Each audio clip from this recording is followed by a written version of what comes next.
Hello students. आज हम आपके लिए लेके आए हैं 12th क्लास की एक खूबसूरत poem aunt Jennifer tigers. Aunt Jennifer tigers को एड्रियन रिच ने लिखा है, जो एक बहुत ज़्यादा फेमिनिस्ट पोइट रही हैं, नारीवादी रही हैं। महिलाओं के बारे में, महिलाओं के अधिकारों के बारे में बहुत ज़्यादा इन्होंने लिखा है। ठीक है ना। आपने 10th क्लास में ट्रीज नाम की पोएम इनकी पढ़ी होगी। तो यहाँ पर इन्होंने एक कैरेक्टर लिया है जिसका नाम है आंट जेनिफर। वो अपने वैवाहिक जीवन में दबी हुई थी, समाज की परंपराओं से, घर की जिम्मेदारियों से घिरी हुई थी।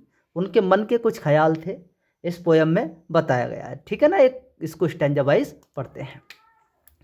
Aunt Jennifer's tiger prance across a screen. एक पर्दे पर इठलाते हुए प्रतीत होते हैं आंट जेनिफर के वाघ। यानी कि वो एक स्वेटर बुन रही थी, उसका एक पर्दा था और उस पर्दे पे उन्होंने क्या किया, वाघ का शेप बनाया था, वाघ का स्ट्रक्चर बनाया था। तो वो वाघ उछलते हुए दिख रहे थे, यानी कि टाइगर इठलाते हुए दिख रहे थे। किस पर? पर्दे पर, स्वेटर के। Bright topaz denizens of a world of green. हरित हरित संसार के निवासी जिसका कलर चमकीले टोपाज यानी कि एक पुखराज की तरह है। इसका मतलब क्या होता है? पुखराज। पुखराज एक रत्न है। तो पुखराज जैसे हरे संसार के वो निवासी हैं, क्योंकि पर्दे का कलर क्या था? स्वेटर वो ग्रीन कलर का बुन रही थी। They do not fair the man Vineeth the trees. उन्हें पेड़ों के नीचे खड़े इंसानों का भी डर नहीं है। लेकिन आंट जेनिफर को था, अपने पति से डर था, लेकिन उनकी इच्छा क्या कह रही थी? वो अपने आप को निर्भीक दिखाएं, अपने आप को फियरलेस दिखाएं। तो उन्होंने अपनी मन की जो दशा है वो पर्दे पर चीते बना करके दिखाई है कि वो इंसानों से नहीं डरते हैं, लेकिन मैं डरती हूं। They pace in a sleek chivalric certainty. वह चलते हैं शूरतापूर्ण, यानी कि शौर्य, वीरता। इसको क्या कहते हैं? वीरतापूर्ण निश्चितता में, सहजता के साथ। यानी कि वो सहजता के साथ वीरता दिखाते हुए चलते हैं, लेकिन मैं वीरता नहीं दिखा पाती, अपनी बात को नहीं कह पाती। कितना ऑक्सीमोरन है, कितना विरोधाभास है कि वो महिला ऐसा बोल्ड कैरेक्टर निट कर रही है, साहसी कैरेक्टर निट कर रही है, जो अंदर से दबी हुई है, परेशान है, दुखी है। क्लियर है ना। अगला स्टेंजा देखते हैं। Aunt Jennifer fingers flittering through हर वूल। आंट जेनिफर की उंगलियां फ्लटरिंग, फड़फड़ा रही हैं, कांप रही हैं, थ्रू द बूल, यानी कि बूल के लच्छे से होकर के, ऊन के लच्छे से होकर के स्वेटर बुन रही है ना वो। तो ऊन के लच्छे से होकर जो उंगलियां जा रही है वो बहुत ज़्यादा फड़फड़ा रही हैं। Find even the ivory needle hard to pull. Ivory का मतलब होता है हाथी दांत की सुई। इवोरी निडल का मतलब हाथी दांत से बनी हुई सुई को खींचना भी उनके लिए मुश्किल हो गया है, कठिनाई हो गई है। इतनी उंगलियां कांप रही हैं, इतनी कमजोर हो गई हैं कि वो इस सुई को उनके लच्छों के बीच से खींच भी नहीं सकती। कितनी कमजोर है, कितना कमजोर कैरेक्टर है, कितनी दबी हुई हैं, अपनी बात को कह नहीं पा रही हैं। The massive weight of uncle's wedding band.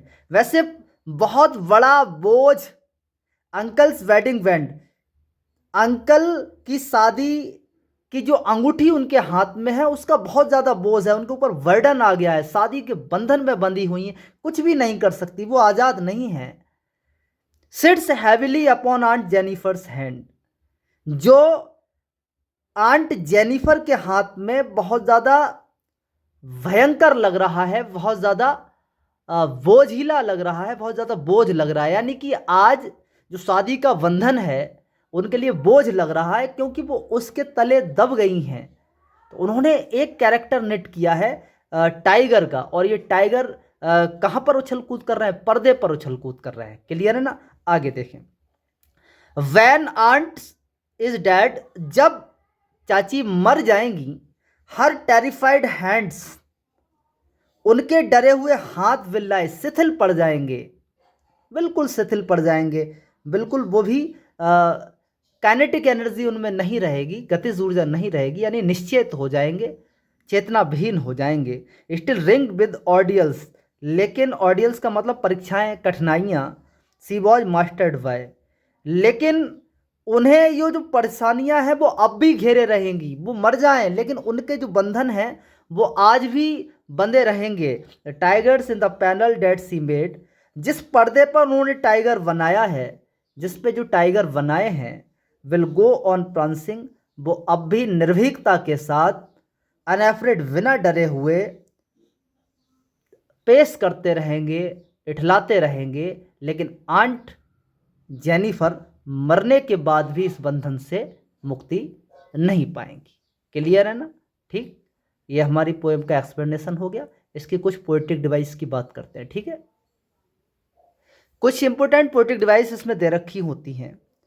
अभी आप ये लाइन देखें, आंट जेनिफर्स फिंगर्स फ्लिटरिंग, यानी कि फिंगर्स फ्लिटरिंग, तो एफ साउंड, तो we can see that here poetic device is alliteration.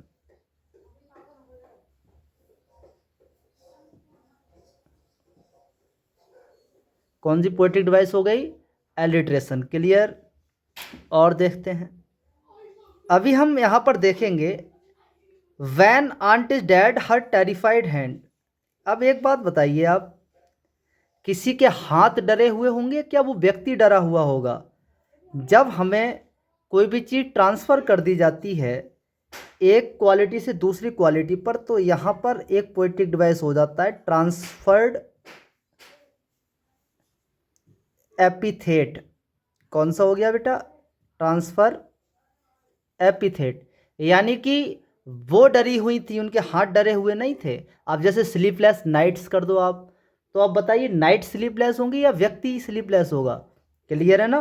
तो ये यहाँ पर ट्रांसफर एपिथेट हो गया। क्लियर? अब देखिए बेटा, यहाँ पर कोई भी पंक्चुएशन मार्क नहीं आया है इस लाइन में, तो दूसरी लाइन तक गई है ये। तो याद रखना, a line is continue in another line without any punctuation mark, तो यहाँ पर पोएटिक डिवाइस हो जाता है एंजाममेंट। कौन सा हो जाता है बेटा? एंजाममेंट। तो यहाँ पर पोएटिक डिवाइस है एंजाममेंट। क्लियर? अब एंजाममेंट क्यों है पोएटिक डिवाइस? क्योंकि ये लाइन यहाँ बिना किसी पंक्चुएशन मार्क के वो आगे तक चली गई थी। क्लियर है ना? अब यहाँ पर कुछ और भी हैं, जैसे मान लो पर्सोनिफिकेशन। एक क्या है? पर्सोनिफिकेशन। पर्सोनिफिकेशन क्यों है?